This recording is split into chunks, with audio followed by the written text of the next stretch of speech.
Yeah, okay. Good morning, everybody. Let's open this risk and assurance meeting with Karakia. Marty, would you like to lead for us, please? Yeah. Tēnā no tātou, me tuatahi kia tātou katoa, ko tai mai mō tēnei hui no tātou. Tēnā hōtau ngā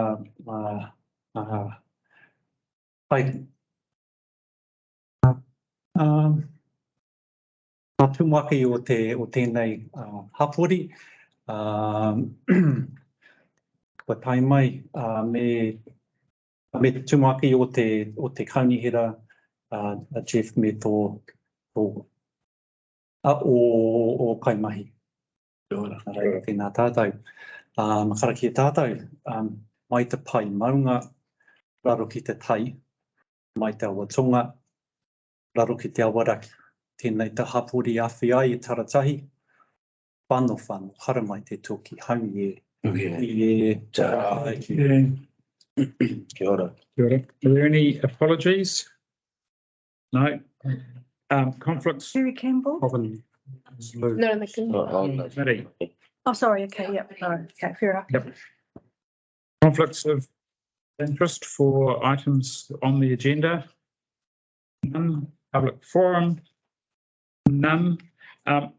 Before we just go on the agenda, I just want to give a heads up to the committee. We'll probably change the order of the report slightly. So we'll do 6.2, our strategic risk review first, and then we'll do our top 10 strategic risks. But probably we do the framework first and then talk about our risks rather than the other way around. So our first item for consideration is our two lots of minutes, 5.1 and 5.2.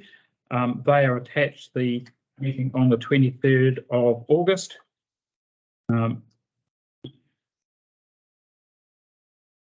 I have a mover, please? Mayor Dale, Steve. Promotion. I say Deputy Mayor, I was trying to shorten my words, Deputy Mayor, no, and Councillor Steve C. Got to get that one right. Although any further discussion, all those in favour, please say aye. Aye. Carried. Our minutes of our extraordinary meeting held 28th of September. Take them as read. Do I have a mover? That was Grace. And do I have a seconder? Steve C again. Any further discussion? All those in favour, please say aye. Aye. It's carried. So we go now to 6.2, our strategic risk review. Thank you, Jerry. Thank you. Oh, welcome staff too. We've got a nice line up there. Got a young cadet starting. Young cadet, is that part of your cadet training, is it, Jerry? Yeah, our succession planning in action. Thank you. Tēnā koutou katoa. As we're starting with 6.2. So as the new council earlier in the year, you workshop through the risk framework, and we looked at the risk register.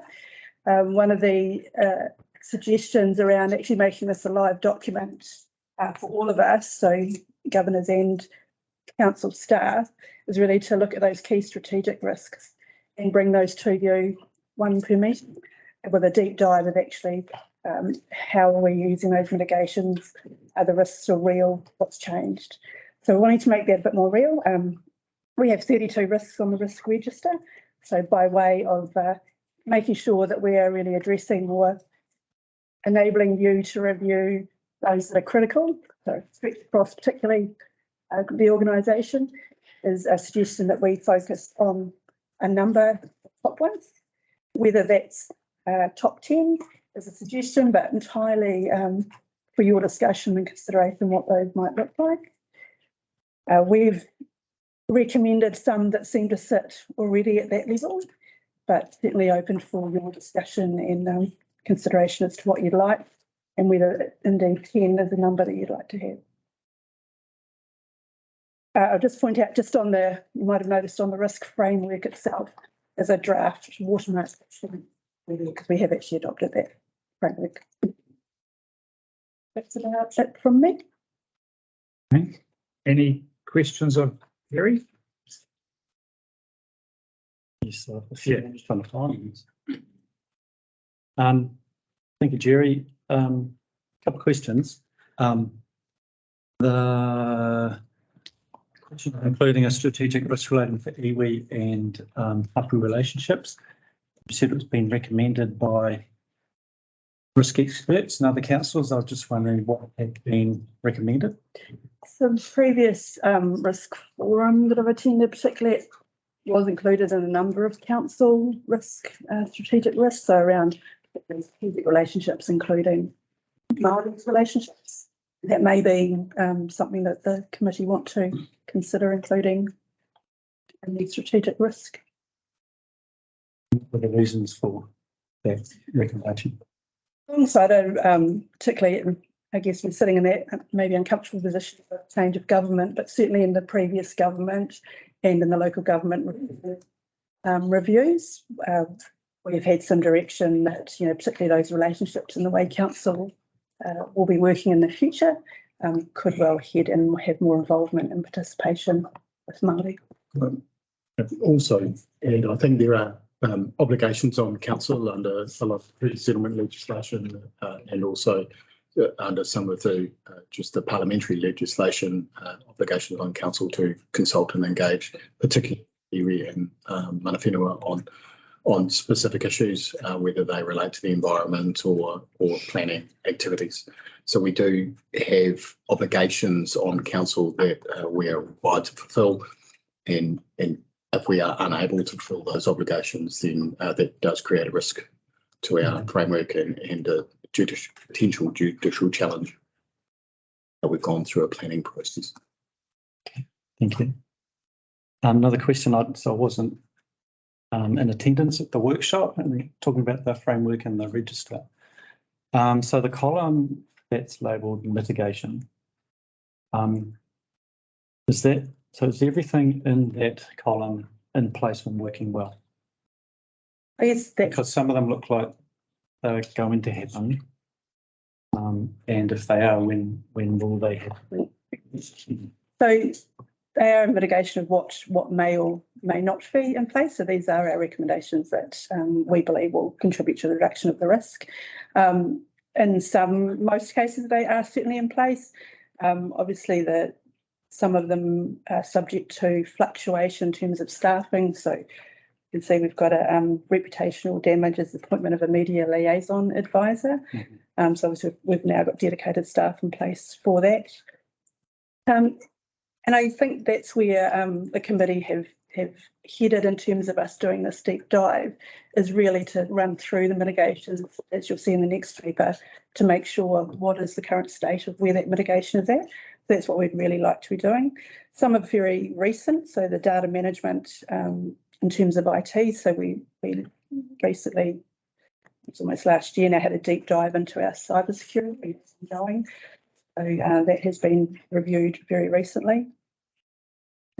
So I would say most to all are in place, with the exception of some that may be subject to staffing resource issues. Noting that the resilient Carterton, that's obviously changed, highlighted in the next paper. But yes, confident that pretty much all of them are in place.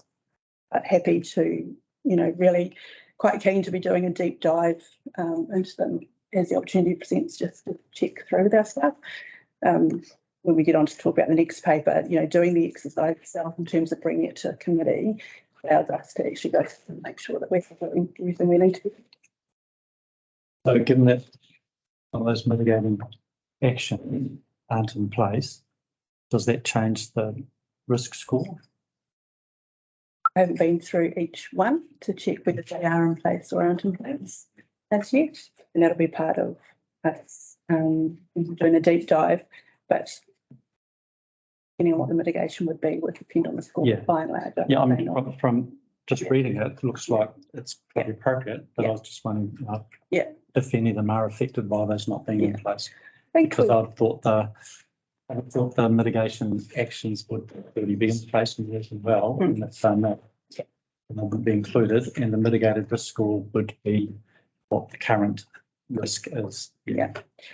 Yeah, and I guess that comes back to one of the capacity issues is actually having, we don't have a risk manager that would have the time to do managing risks on a daily level to see if they are. But I think the important strategic risks that the committee hopefully will appreciate is where we've had significant change in the risk. We've brought that to council or committee as a separate matter. So one of the note is around our local government challenges and risks that we've been reporting on this year. That's not actually identified in our risk register at all. So, but has been a significant challenge. Stan. Thank you. Any other questions, comments? Brian and then Deputy Mayor. Thank you, Philip. I'm just, Sherry, can you explain to me the after the 10 identified risks, you've got a number of other risks, and failure of asset/infrastructure, 3 waters down the bottom. I see you've got the following risks for inclusion due to their high risk score. Should that not be up the top? To me, the failure of the asset of a water is a pretty strategic one. I see. So they're not ranked in any of risk, is that? Yeah, I'm just wondering whether that failure of an asset should be included in those. It is down the bottom in options. Oh, yes, sorry. So your option is Okay. Yeah. on the bottom, but it's currently, not in those top ones that we've The options that are recommended by the officers include the failure of asset and infrastructure. The top 10 risks that on page 27 refer to the World Economic Forum Global Risk Report. Oh, okay. Whereas the ones under options are the ones that local management are recommending. Okay. Sorry. Yeah. So it's there. So yeah. Okay. It could be part of a wider discussion, however, you might like to around is the risk a risk to deliver services across the council, of which asset failure for 3 waters is a contributor to that. So it might be a consideration. Fail to deliver water services for a range of reasons, and asset failure is part of one of those. A staff issue may also be a failure to deliver water services. So potentially that failure for asset infrastructure is actually a consequence of the fact we failed to deliver services. And we might want to upgrade, as you suggest, we may upgrade that risk to be failure to deliver the services. Does that answer your question, Brian? Yeah, sort of. I think I'm going to circle back to that. Yeah. I've got some thoughts. Deputy Mayor Dale. Well, just, on the options list, the 10, just a couple of observations. Water supply contamination is there twice, but also loss of key employees and inability to retain and recruit workforce, I'd say, mean the same thing. We could probably, the one that's not on there that I keep thinking about is this risk from strategic partners. And by that, I think specifically central government, regional government, their agenda, when it doesn't align with ours, but we have a legislative or a regulatory obligation, puts us at huge risk. And we talk about this so often. We've just spent 3 years restructuring and preparing for a 3 waters handover that as of right now, we don't know if or when. And the risk to our organisation in terms of reprioritising to make that transition happen from our perspective is put at risk by someone else's agenda outside of our control. And I just think if we don't note that as a potential risk, it makes it hard then to comment on it or advocate to the government of the day to do something about it, or to LGNZ and hold that up as it's a problem for us. That I think it should be recorded, because we acknowledge it's a risk, and how we manage that going forward is going to depend on the issue of the day. Yeah, I've got a slightly different question. I don't disagree with any of the comments made. The top 10 that you've brought forward are actually within the current risk register. And I wonder whether, from a high-level strategic risk perspective, could we actually have a grouping of risks? So, for example, we've talked about failure to deliver on council services as a strategic risk, and then under that, and that would be a top risk, and under that you would have your 3 waters, your staff, etc., because they are all contributors to that strategic risk, right? And I agree with you, Dale, in terms of that strategic relationship issue, which then would bring in Marty's concern as well as a strategic one. If we're not getting our strategic partnerships right, then the consequences for council can be catastrophic, right? Yeah. And I just wonder whether those sort of thinking outside the square, normally you'd say, oh, this is our top risk because it's in the risk register, but can we actually group? And I don't like 10, right? If we're going to analyse 10, once every committee meeting, we're only going to have 12, potentially only 12 meetings of this triennium, and we're already halfway through the triennium, almost. So to me I wonder, I actually for a small council, I think we probably can actually focus ourselves on, like, breakthrough goals, 6 strategic risks, and they are potentially a makeup of a number of operational risks that we've actually grouped together. So that would include, like, for example, poor natural disaster response / climate change as a risk to rehabilitation. Yeah. Or what's the word? Not reaction, but recovery. Yeah. Recovery. Yep. Well, in that case, there's really only one heading, isn't it? There's not a multiple. No, there's one heading. It's one heading. Yeah. Yeah, okay. I was only thought about that on the way down yesterday.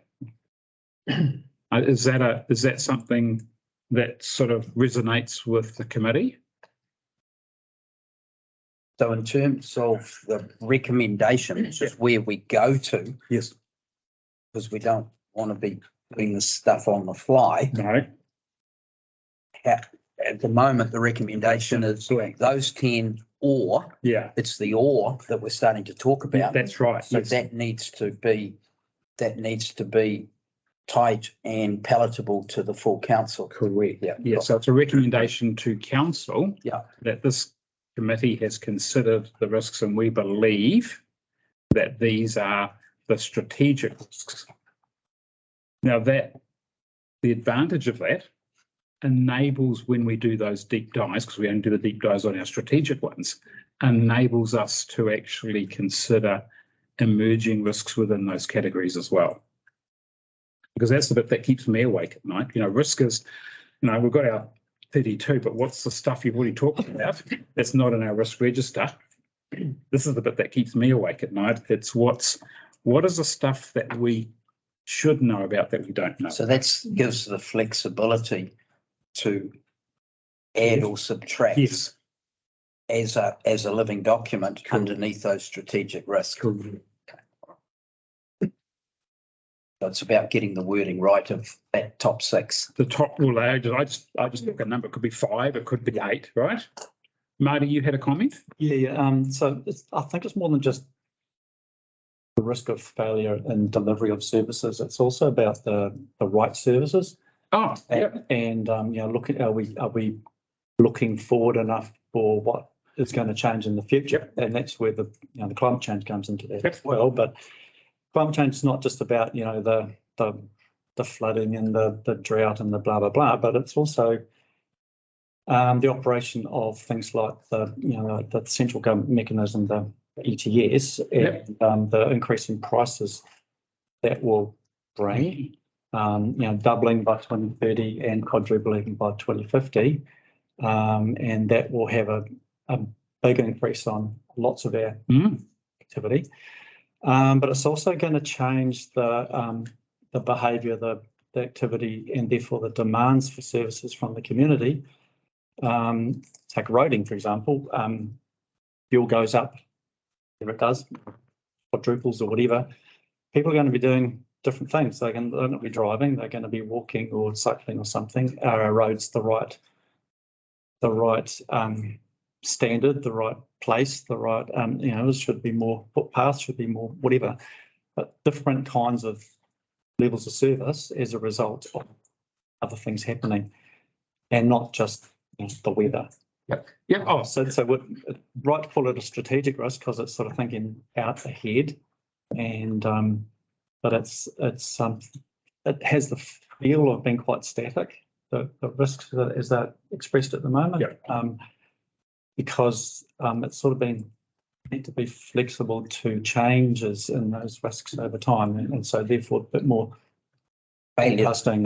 to plan. failure. Well, failure to plan. I mean, just in terms of what Marty's talked about, right? To me, it's actually failure to deliver the appropriate levels of service, right? The appropriate services, right? Sorry? The critical services. Critical services. So let's just be clear, because we mow lawns, and that may not, failure to deliver that service may not necessarily Correct, result in reputational damage, but Correct. water, so I think we're critical services. Yeah, critical services. Oh, yeah, and failure to deliver. Just look what happened to Christchurch City when it failed to deliver its regulatory function. The government stepped in and appointed a statutory manager. So that's the last thing the council wants to have happen. So to me, it's that following the chief executive. It's those critical, so that enables then the chief executive to say, well, these are our critical services that we are delivering, and then bring that back through a reporting mechanism. And that then becomes, as Marty thinks, as things change, right?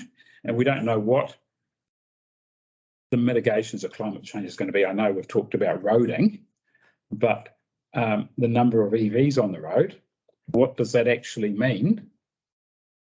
Do we actually, they're actually a bit heavier than the standard vehicle. So what does that actually mean? Because they're actually more of a light truck in terms of weight than a car. So we know that weight does create additional cost for roading. It's disappeared now. So there's a whole lot of things that, we can't just say, this is what we know at the moment. We need to sort of be really flexible in terms of our approach.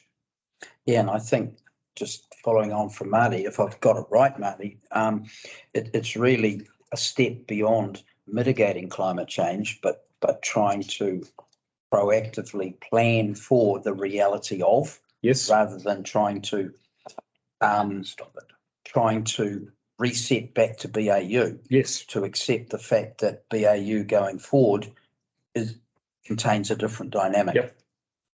Yeah. And I'm not sure how you've heard that. No, that's my issue. So to me is, I think we've probably, just to move things along, because we could be here for 5 hours talking about this, right? No, we won't be. I know we won't be. So The question overall is, if you're looking at a strategic issue, what can you affect and what can't you? Yeah. And your size and strength. Yeah. And you can waste a lot of time on trying to freeze the planet and prevent global warming and make not one iota of difference. Whereas if we focused on our resilience of our infrastructure and our ability to be able to respond effectively in times of disaster or trouble. Yeah, that's the more sensible. I would argue that's the more. And one of the things I'm really keen to explore, maybe not at the moment, but to give some feedback to staff, is one of the things that I think we need to focus on, just following on from Ron's, is what have we got influence over, i.e. we can have influence over CO2 emissions, right? A little. We can only influence, but what can we actually control? we can control our response. Yeah. Right? So I think that's also some of our strategic risks should be about what have we actually got control over rather than influence over. And I'm not saying, we don't do anything in terms of climate change, Marty, right? I'm saying, what have we got control over? And what's the risk of not exercising control space? Correct. If the road gives way and takes a busload of school children with it, because we didn't replace that culvert with a bigger culvert. Yep. But we did pour money into a whole lot of initiatives in an attempt to reduce carbon emissions. How is that going to be judged? Will always be judged with hindsight. That's the problem with actually. So do we need to, Address it first up. do we need to do more to summarise this, or have you got enough out of this conversation to? Probably not. Yeah, I think my feeling is we actually need some more time, right? And I wonder, to move it along, whether we just sort of straw poll, maybe 5, right? But at the moment we've got strategic partnerships, we've got climate change, Yes. we've got delivery of critical services.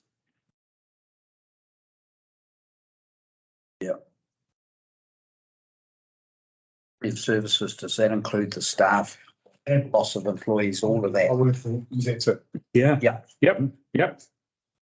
One of the things. What if we just had 4? We have 4 risk and assurance meetings. What if we had 4 big titles that could fit under? Don't like working to a constraint, right? I'd rather accurate, but yeah, I like your thinking, Grace. And then each one, Yeah, dig into that section. Yeah. Financial control would be my 4th. Yeah. I was wondering if you could flesh out what that exactly means, the financial control. What is that incorporating? So that would pick up things like monitoring for fraud. Yep. And fraudulent transactions, or lack of oversight on spending. Yes. Investment, spending outside Poor management. investments, poor borrowing, right? Yeah, overspending on budget, or that sort of thing. Is where you pick up your financial control.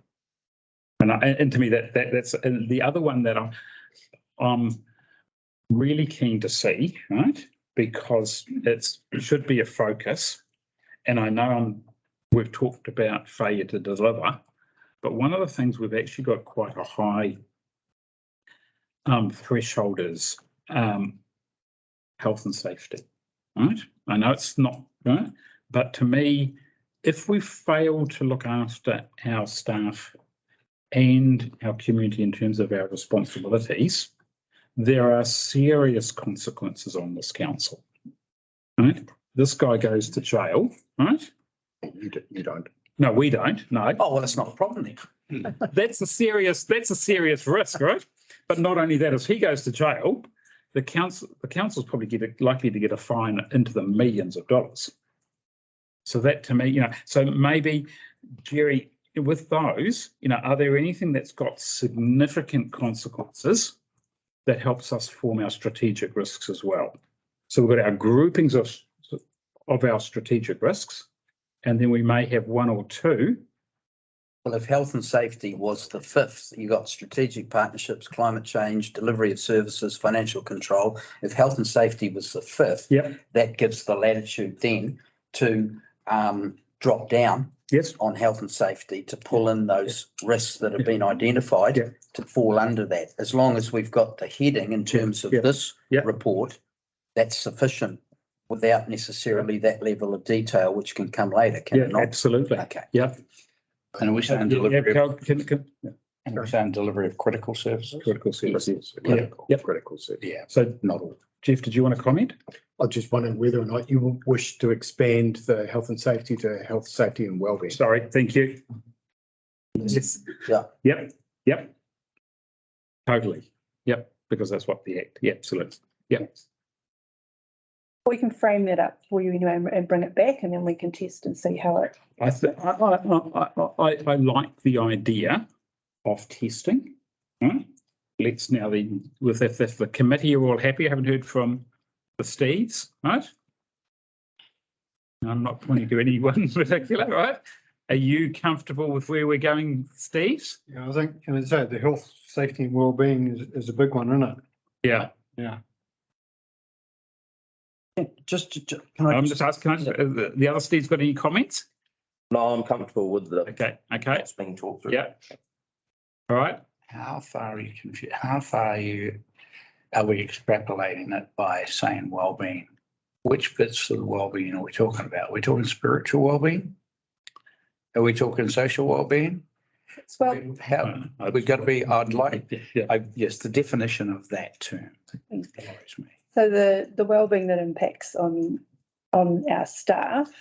So in terms of, I think we've talked previously around some of the interactions that our staff are more frequently having with challenging customers or members of the public, that impacts their wellbeing. So that does fall under their health and safety for us to provide that workplace environment. So it's anything that, so when you say spiritual wellbeing, but if it affects them in terms of their physical, mental Undertaking wellbeing. their role for council. And how, because we do have some challenging customers coming through the front door. We know, we deal with it. Can I just Yeah, ask, absolutely. Yeah. can I just ask a question around timing? Are we, I mean, I kind of lean towards, in terms of a recommendation at this point, coming back to headings to enable the extra work to carry on. I'm just nervous that if we kick it back for further work, we're already halfway through the financial year. And by the time we're getting back, we're 3/4 of the way. And we haven't got a strategic risk commitment. I just, are we able to lock in those headings, but still have the latitude or the opportunity to do the further work, to keep discussing the stuff that falls under that, but so that we've put a peg in the ground? Yeah, absolutely. This would be the detail that falls under the headings that would be the challenge. But we can certainly make that recommendation to full council from Risk and Assurance Committee for these to be the 5 strategic. That's what I would like to do today. To show that we've made progress from the 10 to the 5. And we've got a principle in mind for that, for then you to package underneath those. No, that's right. Okay. So, Deputy Mayor Dale, would you like to move something then? I'd love to. Thanks, Bill. Yeah, I would propose, well, we haven't got to that part of it yet. Do you want to do the? Yeah, I want, absolutely. So what, let's, right, you wanted to, no, I haven't heard any further discussion, so well, do you want to receive the report and then we get to the second part, or? Oh, let's do it. I was hoping we could do it all at once. Okay. Okay, well, the 5 that I would be happy to move. Would be the strategic partnerships, climate change, delivery of critical services, financial control, and health, safety and wellbeing as the 5 top 5 strategic risks. Full stop. Thank you. Any discussion? All those in favour, please say aye. Aye. As against, carried. Thank you. Now that's a recommendation. We're recommending those to council. That should be part of that should be the committee recommends to council, because that should then go to council. Will that happen automatically anyway, will it? Okay, thank you. Was there a seconder? Marty? Oh, sorry, thanks. Okay. Thank you. Good debate, team. So we go backwards. Don't like going backwards. 6.1. Jerry again, funnily enough. Kia ora anō. So as a natural follow-on from using what might be our strategic risk, a deep dive for you into emergency management. So you'll know there's been quite a lot happening in the last, since COVID, and one of the we've had, or even not on our strategic risk, is actually the pandemic itself. So that when we're looking at the emergency management or poor natural disaster response as we have it on the plan, is more geared towards, as Marty said, it's static, but particularly focused around earthquakes or physical natural disasters. So you'll see there's some tweaking in there around just including pandemic planning. The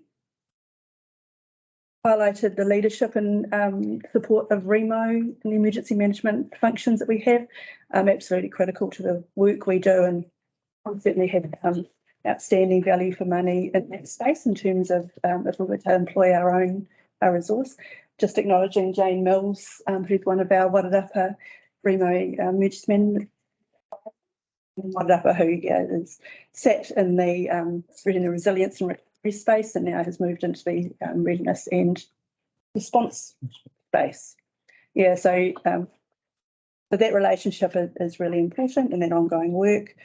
The other thing I'd just highlight is a lot happening in the capability and capacity assessments and looking at the gaps across not only Wairarapa but also the Wellington region. So you'll see there's a bit of commentary around that and moves towards addressing those gaps in the next wee while.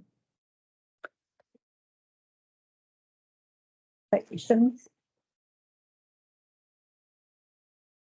Oh, yes, I can highlight. So one of the references I've made in there is a Cyclone Gabrielle review geared specifically around Wairarapa's response. That report is going to be released publicly anytime soon, but there's a number of recommendations that we're looking at. So I haven't attached a lot of information. There's a huge amount of information that really sits under this report in terms of if you're wanting to look through REMO's annual reports, for example, or annual plans. There's a wealth of information in there. I've given you some snippets, but yeah, there's a lot of information that sits underneath it. I'm happy to. It's gave us a really good opportunity to see how our mitigations align with what we're doing. Probably the only other thing would really be acknowledging our staff through the grown-ups in COVID, but more specifically in the last 18 months, a real commitment to increasing knowledge and capability of the emergency management space. Okay, thank you, Nari. Thanks, Jerry. Just for clarity, under you talked about staff capability, an increase in overall capability at 75%. What's the metric there? So again, there's a big report that sits under that. So it's across the gambit of from readiness to response to community resilience and engagement. Yeah. Jane wanted to add. Sorry, I'm not sure. Is that the capability? The welfare, the regional capability assessment. Oh, right. Yeah, so was it something like 67%? But in general capability, so through a series of interviews with staff across the region, how capable are our staff in terms of training and development, but also the capacity of actually able to deliver. So there has been an improvement, and a lot of that has been in that community resilience and engagement space. So it was just a number, just 75% meant nothing, but it's increasing. And what would you want it to be? Is there a target or aspiration? There's not a target. 100%. Well, 100% would be That's a goal, isn't it? That's right. But I guess so. There were. Are you happy with 75%? I think it's an improvement. I think there's certainly some specific gaps underneath that. So the resilience and engagement for community had improved, but in other places in terms of capability and capacity of staff had decreased. So there are gaps certainly that can be improved in that. And you got some internal training still to do. Yeah. So what's the sort of time frame for that? Was it subject? Really, that's happen on an ongoing basis. As staff change, so as staff come in, are trained in emergency management and learn the role, go through an event, they get experience, and then sadly sometimes they have sticks and leave. And so we go back and we reset and go, right, we need another response manager, we need another controller, we need. So it really is an ongoing thing, and it does fluctuate over time. What we have found, Marty, is CDC tends to be slightly overrepresented in the EOC. So in terms of the roles that we deliver, the PIM and alternate controllers, etc., carded in does punch above its weight when it comes to supporting the EOC, the Wairarapa EOC. And that will wax and wane over time as some of the other councils increase their training and pick up. Okay. The public opinion survey, there was a big drop from 29 to 22%. What do you know what the reason for that, or is that It is a something we should publicly be concerned available about? report that I could send you. I think maybe the COVID background that the East Coast a lower priority and COVID over. Yeah. And it'll be interesting next one because after the big events awareness rises really high, drops pretty quickly. So we've got that window of opportunity. Yeah. So there's nothing of concern there for us. I guess a concern might be that there are a significant amount of the population that still think the civil defence people on horseback are coming to help. You know, there's still quite a significant feeling. So that's the message, you know, particularly that Remo, you know, we're talking about bolstering the response and what do we do if and when and it happens, but actually increasing that community understanding and personal resilience that they may, you know, be left alone for a period of time. It's keep continuing those messages. So given that drop in public opinion, is there something that you're saying we should be doing, or we're happy to sit on that for? Or is there something that Remo is addressing? It is a national survey, so it's a national survey that's done regularly and does weeks away. So I mean, it's certainly something that all our community activity supports, and I think it's those certain groups, you know, under 30, transient, new migrants. You know, there's identified groups that, you know, getting the messages to some of those target groups. Wellington region. Well, yeah. So yeah, it's certainly one of those gaps, and that there is working, and so Remo are doing more in the resilience and community awareness space, and as are we. So yeah, it's constant keeping it top of mind. Jerry, just a question on page 24, the recommendation that we delete ongoing relationship with Resilient Carterton. I understand that because they are no longer in the play. But if the risk is poor natural disaster response, wouldn't the ongoing relationships with strategic partners still be relevant? I'm thinking about the last, you know, around foreign emergency, transport companies, contractors, farmers, all the people who stepped up to recover quickly. So is it not a ongoing obligation or commitment from us in terms of mitigation that we manage and enhance those relationships? And as one group like Resilient Carterton drops out, others drop in. So that's really a lot of it's covered in the good relationship with Remo and other councils, and I've covered some of that in the commentary around the Wairarapa Coordinating Services Committee, which includes FENS and a lot of those. So, but certainly I think in maybe in place of the Resilient Carterton mitigation is bolstering the community engagement. Local stakeholders or whatever. And where that's important is, well, we all tend to focus on the organisational structures and bits that are deploying. The ability to recover quickly and to open roads swiftly is often dependent on individual groups of community groups that are informal and are thrown together. And as we saw, just go out and do stuff. That relationship between the CE and those people, key stakeholders, key influencers in those communities, where the council just said, we'll just go ahead and we'll catch up with you. Takes the pump off and takes the pressure off. So those relationships are important as well. It's the formal and informal. And can I, I've had a little bit of experience in this from the previous role. That's really important, but you've got to be really important now. I'm putting my risk hat on. That by giving an organisation authority to go and do something, what are the risks for council, right? And I've seen this where the there were no risks.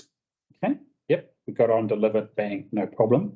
I have seen it elsewhere when there was an open checkbook given, okay, unbeknown, because these can go away and do it, they did it and then sent a very large bill to council. Nice. Okay, so that to me is right. And also, we talk about our health, safety and wellbeing. We are still, having engaged them, responsible for their health, safety and wellbeing when they're acting on behalf of council. So I'm not trying to be the wet blanket. Here you are. No. What I'm saying, Ron, is that I totally agree. There needs to be those good relationships already in place. So when the smoke signals go up, right? Because we might be relying. You're thinking of the worst case scenario. I'm talking about those where the farmers themselves use their own machinery, their own money. Yeah, right. They didn't take any money from council. They just went and cleared the road and they dug the ditches. I can actually even give you a better example, which I'll get to after the meeting, right? But the issue for me is that we need to have those relationships in place. Yeah. I'm supporting what you're saying, so we're actually mitigating our risk, right? Yep. Of it actually backfiring. If we've got those relationships in place, which you're talking about, everyone understands and they go and do it. Okay. Come back to that other risk you highlighted as strategic risk, having good personnel who are capable of conducting good on-spot appreciations and making sound judgment calls. Absolutely. And that's what happened. Yeah. I think there's a difference when the community act on behalf of the community versus when the community is acting on instruction from council. Yeah, exactly right.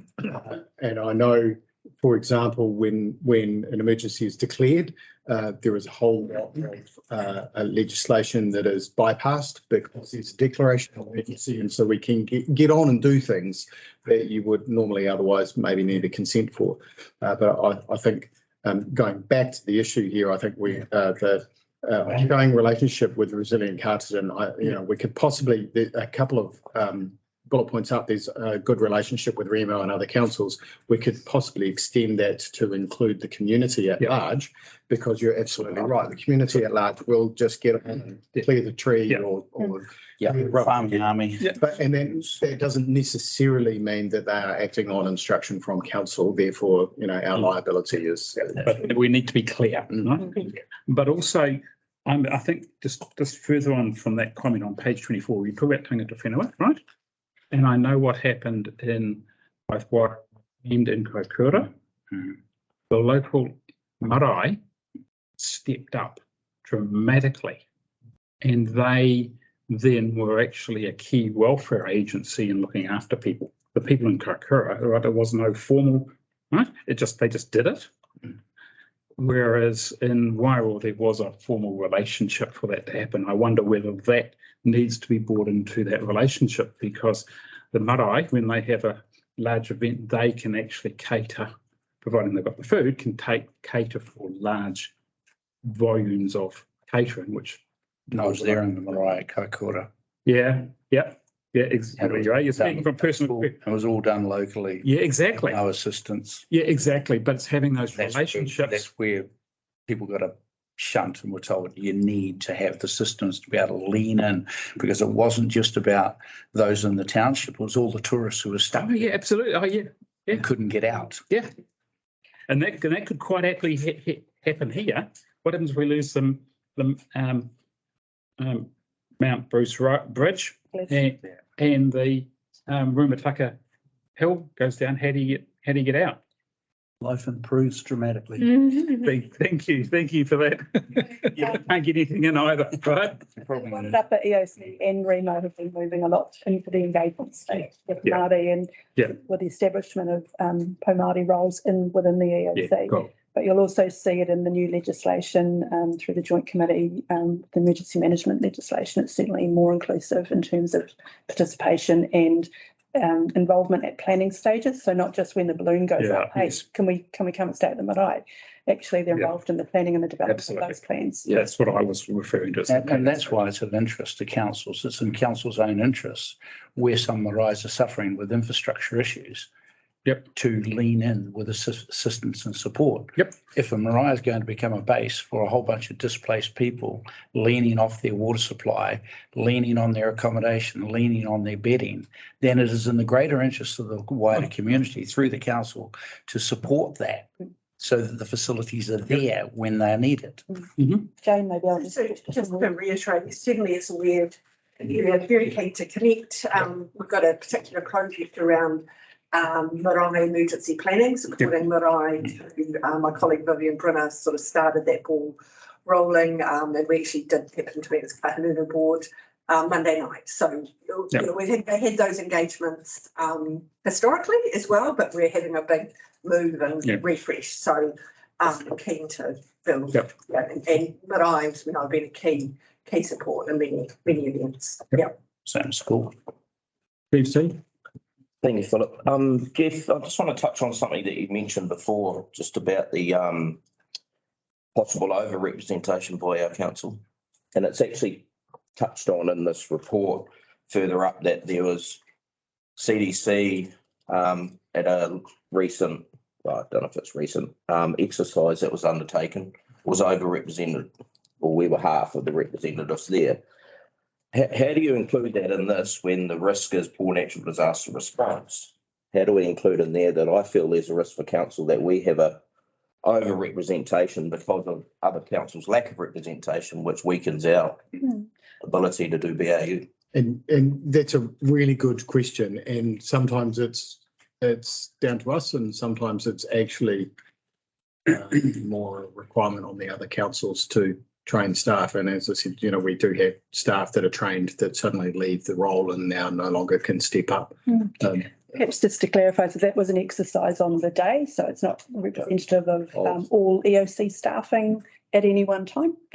So we have been doing a lot of upskilling of staff. So there's a big bulge, if you like, who are going through, and the EOC exercise was part of that training to round off.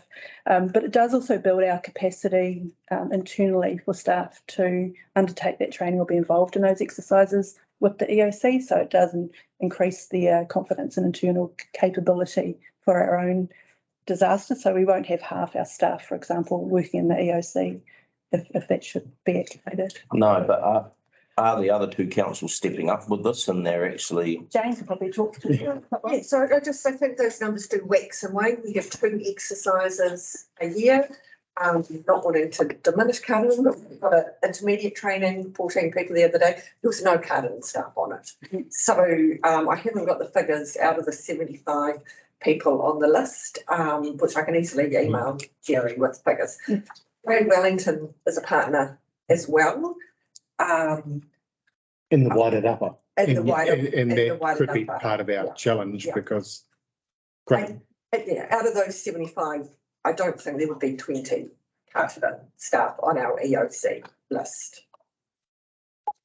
I'll go and check numbers. The other benefit that we do have when we train people through the EOC is, so before Cyclone Gabrielle event,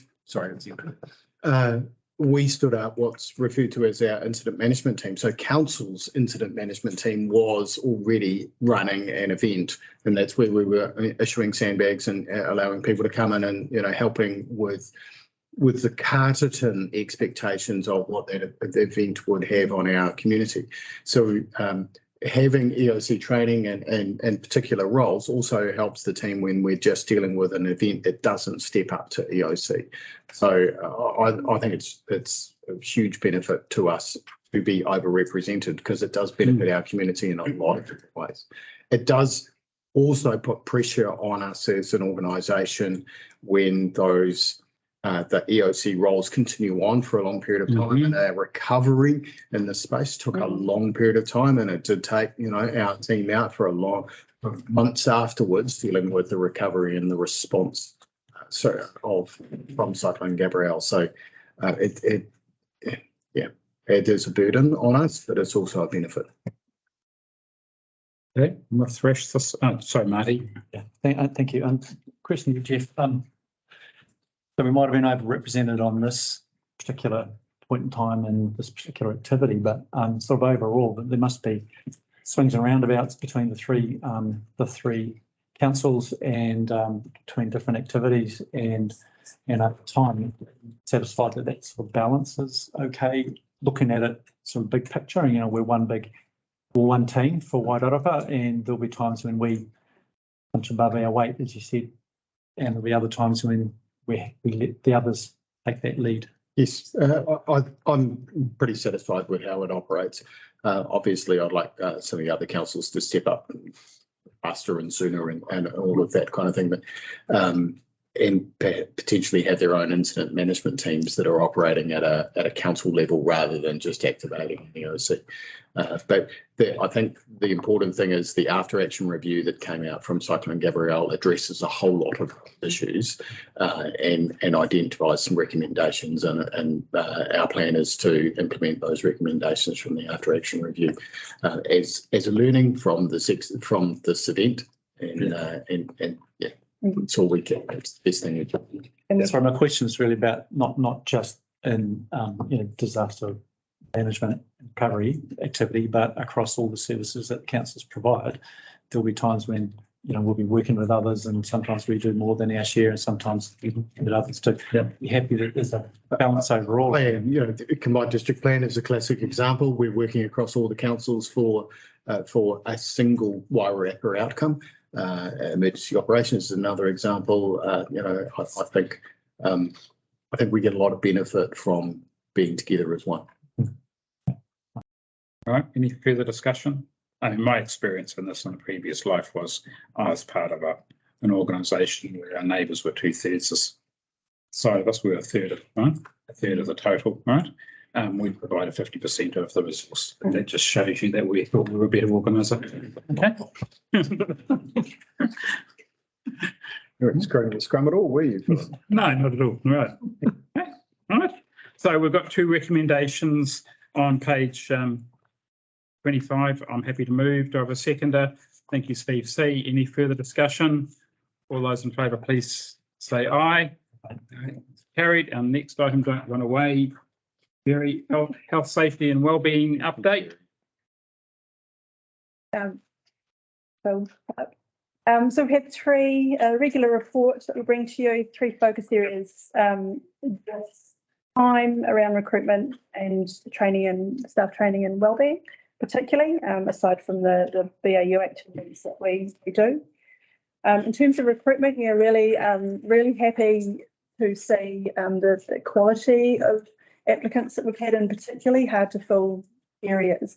So I've highlighted roading in our senior leadership team, and just acknowledging Karen Ashworth that's here today, that's taking over from Kelly officially on Monday. So really pleased. And then our roading team, which we in the past have had significant challenges in placing staff.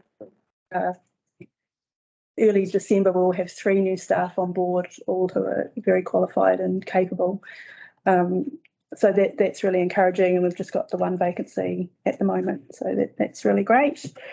In terms of training and wellbeing, so wellbeing, again, one of our top 5 and continuing work, but of particular note, the Health, Safety and Wellbeing Committee have been leading the review of our staff wellbeing strategy, which has involved a series of workshops with staff. Part of the journey or the success in terms of actually developing the strategy, the workshops serve to enhance what we're doing by way of connections. So putting people who work in the same council but often haven't not met each other, particularly new staff, an opportunity to actually connect with others across the breadth of our council while working in different sites and different hours and different roles. So that's been really, really great spin-off or positive as far as the actual development of the strategy goes. The committee are just analysing that feedback at the moment, and then we look to draft and adopt a new strategy in the new year in that space. I think that's about all I was going to highlight, but happy to Thank you. Take any questions. Any questions of Steve? Thanks, Philip. I just had a question around just the wording on page 61, where it says that we also highlight that 40% of the incidents were as a result. Yeah. I just Yeah, I know. I just, well, I kind of look at it like the health and safety and welfare advisor has caused 40% of those incidents. That's the problem. She's sitting over there. Yeah, I know it skews our stats, but as I said, it is a good thing. So we're proactively seeking out, what could, in the end of the day, become a hazard or an injury or a harm with staff. There's some weird and wonderful things that come up during the site assessments, and often really easy things that could be fixed, but our staff are busy. So it's great that we've got Jodie on hat proactively doing these site assessments. That she has the time and energy and dedication. That's her role, is to go and search out these issues that we can really, most of them, solve pretty easily. Grace. I just had a question on the near miss with the ramp at the event centre. Has that been, hopefully frosts are finished, but has that been painted or? Yeah. But we won't know if what the view is disaffected until probably Next time. Yeah. Until we don't see anyone slipping over. Yeah. They wouldn't want you slipping over in your condition. The fertility training. So 50% of staff have done that now? And elected members, how many? 4 out of 9. 4. This round. And so So- rounds planned. The plan on sorry. Some elected members have been to previous fertility training at earlier training numbers. So And we're including ongoing, so it's 2 yearly. So to capture new trainees and new counsellors that come in as well as you start. On that, just really privileged to have JJ Carberry and Veronica taking that training was quite incredible, yeah. Thank you. Any other questions, comments? Okay, we've got a recommendation on page 8. Do I have a mover? I'll move. Do I have a seconder? Thank you, Mayor Dale. All those in favour, please say aye. Aye. Carried. Thank you, Jerry, for all your hard work. Thanks, Jerry. Welcome, Kelly, to I understand second to last formal day with council. Thank you. Yes, correct. And do you want to introduce your replacement? Yeah, yes, I can do that. Yeah. So Karen Ashforth will be joining from Monday. Karen has a background in central government and then most recently has been with South Wairarapa. So we're very lucky to have Karen joining with a whole lot of knowledge of course, finance, but also local government as well. Welcome. All right. And I should declare my conflict. It would be no surprise that I've actually worked with Karen quite a bit of recent times. I look forward to working with her in this role. Welcome. All right. Take your report as read. Key highlights. Right, so probably the highlights of what's happened since the reporting date, which is 30th of September. We have borrowed through the last LGFA tender in November an additional $3 million. And that is to fund our loan funded capital program in the current year. We're also waiting for some advice from PwC around entering likely another interest rate swap, and that is to help manage our interest rate risk. We're in compliance with all our policy parameters at the moment, but if we do nothing, it looks like we'll be out of compliance come January, February, and that's just to do with the spread of our interest rates. So a swap will help us manage that risk effectively. Otherwise, I think what is read. Thank you. Any questions? Is that interest rate swap able to happen before that January, February series? So we can lock it in now. Yeah. Yes, that would be the idea. We'll get the advice from them and then we can lock it in. Cool.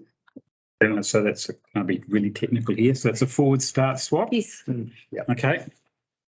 So people know what a forward start swap is. Just had all that. Yeah, PwC. Oh, have you?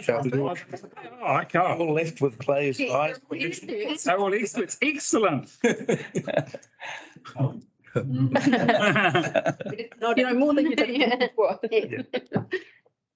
Right. No questions? Oh, Marty. Yeah. So the table you've got on the limits, once again, it's static. I was wondering if we could do that as a chart so we can show over time and perhaps what the forecast might be of some sort. Especially as we get closer to the limit, it doesn't really matter when it's way below, but as we get closer and as we borrow, double our borrowing over the last few years. So absolutely, that's a really good point. Thanks, Marty. And the PW tool that they build for us allows us to do that really easily. Look in the future and how we can see when we're going to be of compliance. So we can absolutely add some of that in here. And one additional thing I'll mention, I spoke to them yesterday as well about using the tool to do some modelling as we get more firm LTP numbers, because it'll be important to see where our compliance is in terms of the loan funded borrowing and the LTP. So yes, we can put that as an action. Okay. And the swaps, who are they with? BNZ. BNZ. So do we have a list of approved entities that do the swaps with? So at the moment it's BNZ. We're also in the process of setting up the documentation with ANZ, which would enable us to have the two parties to go to. They have been significantly slower in terms of getting that set up. It's not a surprise. And is that what, in the table below, you've got something called interest rate risk management instruments? Is that swaps? Yes. You can have all sorts of other things, like collars and floors and. Okay. So what are the risks associated with those swap agreements? So I suppose the main risk is that I guess you're locking in your interest rate and things can change and you can lose money on your interest rate swaps. But the idea is, I guess, the longer term view in giving you certainty around the interest rates. Sometimes we're a bit up or down, but it's that longer view, risk management view, rather than right at this point in time, what's it worth? Can I just say from another council's perspective, and I wasn't their chair at the time, they actually over-swapped. So they actually had quite an aggressive capital works program, which they then thought, oh, we need all these swaps to manage that. And they didn't achieve their capital works program. So they actually had more swaps than their borrowing. So that's another risk you can actually have by over, because of those forward start swaps, right? That you've actually built them in and then you've got to take them, you've got to buy yourself out, which costs lots of money. Oh yeah, I just agree with Marty in terms of that PwC graph is really useful. But if I just want to add to that, one of the key graphs that I don't know how you do that, bring it in, right? One of the things, obviously, you've got your borrowing limits as part that you set as part of the LT financial strategy. So maybe it's just sort of saying this is where we are and expect to be as part of your limits in terms of your financial strategy, in terms of your total debt limits might be a useful one as well, just going forward. Sure. And another question, but maybe for the investment committee rather, but are there other ethical investment criteria? There are, yes. And that is built into our SIPO, statement of investment principles and objectives. Thank you. That is, yeah. Okay. Would you? I'm happy to provide that to you if you would like. That actually would be useful. Another one of those. Whereas actually the Audit and Risk Committee approved the SIPO. That's right. That's fine. Feel free to stay on for the meeting this afternoon if you wish to. Yes, the meeting at 12:30 for the investment committee. I've got another Audit and Risk Committee to attend. Yes, yeah. Oh, so not till 3, Marty. Do some work though. Oh, you need to do that's sorry to give you extra work, Marty. I hear I'm going to get some questions, so I need to prepare for that. Yeah. Right. Okay. Anything else from the committee? Anything else? Right. We've got a recommendation there. Can I have a mover, please? Thanks, Steve. Steve, do I have a seconder? Thanks, Grace. All those in favour, please say aye. Carried. 6.5, long-term plan update. Tomorrow won't be your problem, will it? That's well under control. You're leaving it in very good, well, very good hand, but she's actually hasn't dropped the ball so far. Like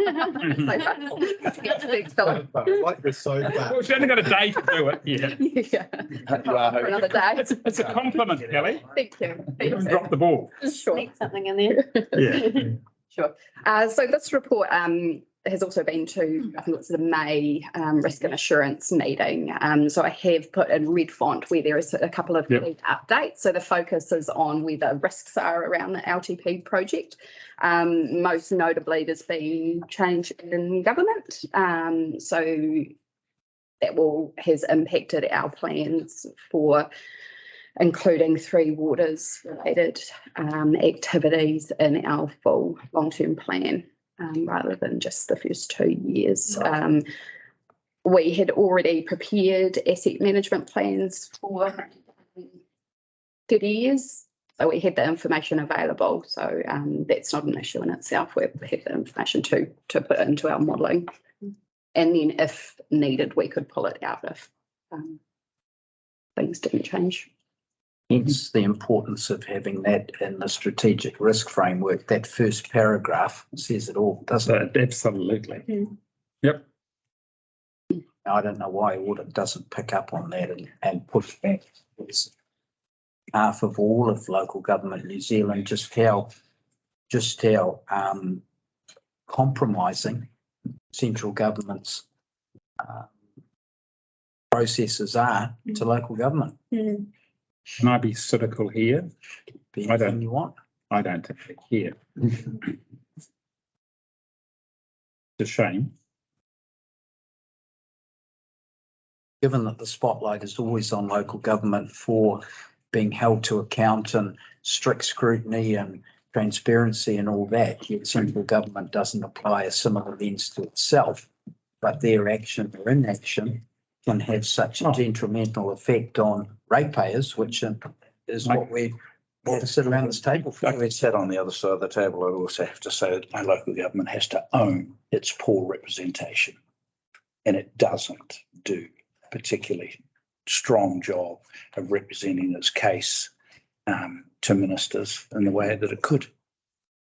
You know, we've had periods where local government's been extremely strong and periods where local government has been acquiescent and accepting. And there's differences within local government depending on how much funding each individual TA is trying to acquire out of the government. Yeah, I'll talk to you later. I actually I agree with you, but I also disagree with you as well. Oh, I know we can do better. I agree. It's both ways. Both ways. That's all I'm saying. It's both ways. But I think that's we're talking risk, right? Yeah. That is a significant. We have to do better. Absolutely. We collectively, right? And the problem we have as a sector, the minute one council drops the ball, we all get tarred with the same brush. Well, can I also say that we would be far stronger in our representations with the government if it wasn't three little councils going forward with differing views on the day. If it were one entity of strength and unified and consistent in its views, government would probably listen more. Yep. I disagree. I've got some, I need to give it. Right. Anything else, Kelly? No? I do better. Marty? Thanks. The considerations. I get the impression from what you've written there that climate change and management with Māori has yet to start. Is that correct? No, so that's not correct. We have been considering climate change as we work through the different parts of the LGP to this point, with one of the kind of key discussions of themes in the LGP being around resilience, including climate change. And then also resilience in our network, so factoring that into our asset management planning as well. Yeah, so could have probably expanded on that there. And the engagement with Māori Start. We, Engagement generally. So will engagement with Māori be part of the general engagement with the community? Not a separate or early process?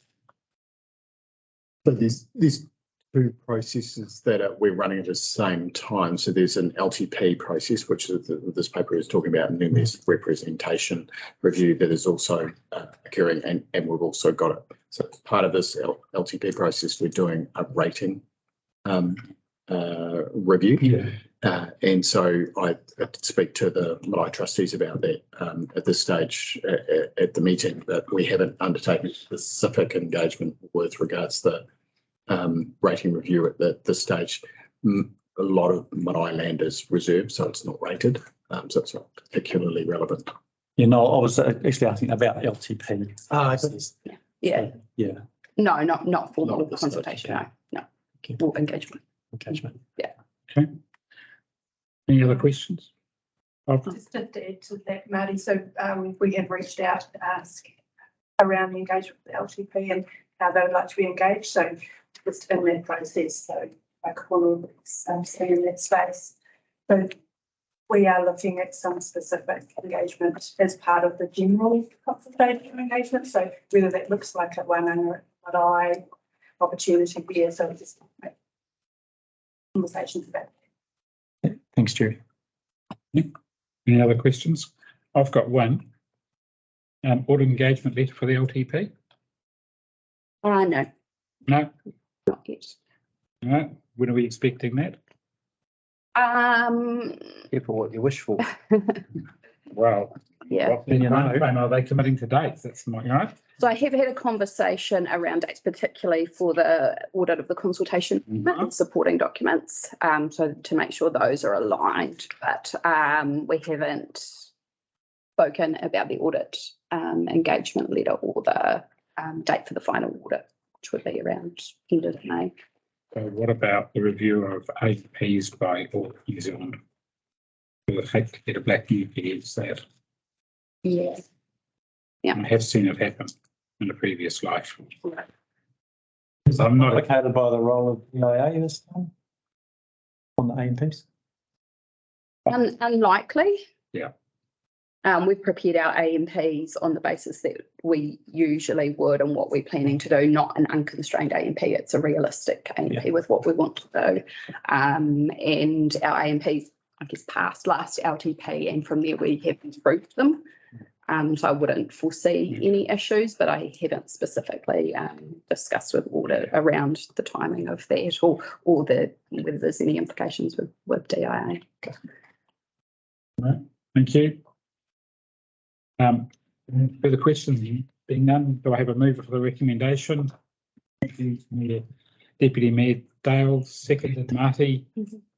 Any, all those in favour, please say aye.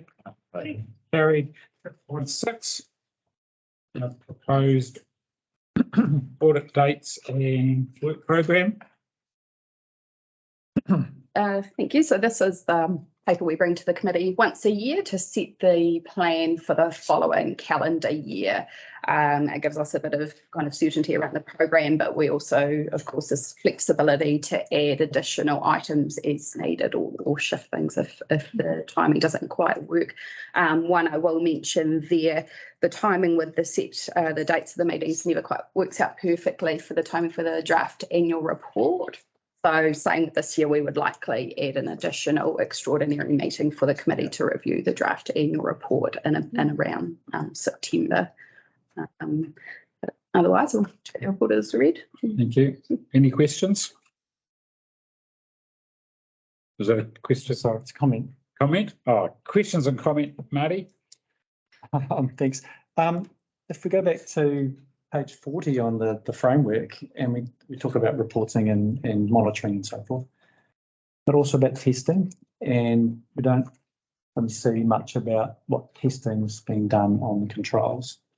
You mean like internal audit type work to make sure our controls are operating? Yeah. Sure. Yep. Yeah. I was wondering if that could just be factored in as well in the report back. Yeah. I mean, it's not something that we actually do ourselves at the moment, internal audits. I suppose we rely on our external audits, and then at times we do external independent reviews like over our IT. So we would need to think about how we go about implementing internal audit works and what kind of areas of risk we might be targeting. Which begs the question, is the framework a bit overly detailed on this? Yeah, either that or do we need to consider putting those in place? Small departments that would be ongoing and just factored into the way a council this size operates, would it not? I would have thought that level of scrutiny would be for a larger organisation with a department. Can I throw my 2 points with it? Right? I hear your question, Martin. I don't disagree. However, where I see it coming in is the risk update. Yes, precisely this time. Yeah. So to me is what should happen as we go through the risk update. Part of the process, sorry, Jerry, right, should be saying is what controls are in place and how have those controls, as we do a deep dive into a risk, what controls are in place and how have we actually tested? And as a committee, our role is to say, as Mr. Chief Executive, can you give us assurance that those controls are working as per outline? That's what I would actually see the role of this committee being, particularly for a small council. So we're not overly burdening staff, but we as governors are actually getting the appropriate information. You know, the controls that are being listed in the risk register are actually working and have been tested or will be tested, etc. That's where I see that, not actually as a specific item on the work program, but I do agree with you. Okay.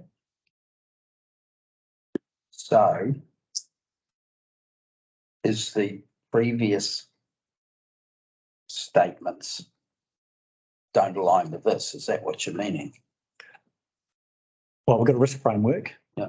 And that says we will have in place mitigating actions and we will monitor and we will report and we will test controls. Yep. There's a whole section on it. Yeah. What I'm saying is that I haven't seen much of information coming through about the testing. So I was asking, was testing happening or what level of assurances are given? Yep. And maybe the description of the framework is here, but what the reality is would be more here. And so we note that and perhaps, Aaron, look at how that aligns better so that form follows function. Yeah. Or the other way around. I think Kelly's response is we're reliant on external audit doing the testing. And what Marty is suggesting is perhaps we should be doing some of that testing ourselves. Yeah. Will not be doing Or update. not covering all areas within the risk. Yeah. If we're happy with that, As the current practice as being appropriate, we need to change the wording so that we're not digging ourselves a hole. Yeah, I understand. That's cool. Yep. Okay. My last is actually any further questions or comments? My only comment is I'm disappointed that the audit management letter, something we're relying on, despite the promises of the audit director when they were here about the audit engagement, was that we would actually have an audit management letter by now. I understand that hasn't been received. Kelly rightly hasn't put pressure on Audit New Zealand yet because she wants them to finish some other work which is yet to be completed. And the last thing we want to do is to, oh yes, you can have your management letter, but you can't have your sign off of your summary report, which is probably more important. But again, and yet the fees only went up 40%. Yeah, I know. That's surprising. Yeah. Increase in fees and a decrease in performance. Well, I would say, not an increase in performance, Councillor. No, decrease in performance. No. Well, performance hasn't changed. All right. Therefore, a decrease. A decrease on the expected level of performance, yes. All right. No other further questions? Do I have a mover for the recommendation? Sure, why not? Okay, do I have a seconder? Thank you, Marty. All those in favour, please say aye. Aye. Can I have a mover to move into public excluded? Thank you, Deputy Mayor Dale. Do I have a seconder? Thank you, Grace. All those in favour, please say aye. Aye. Aye. Adopt the confirmation of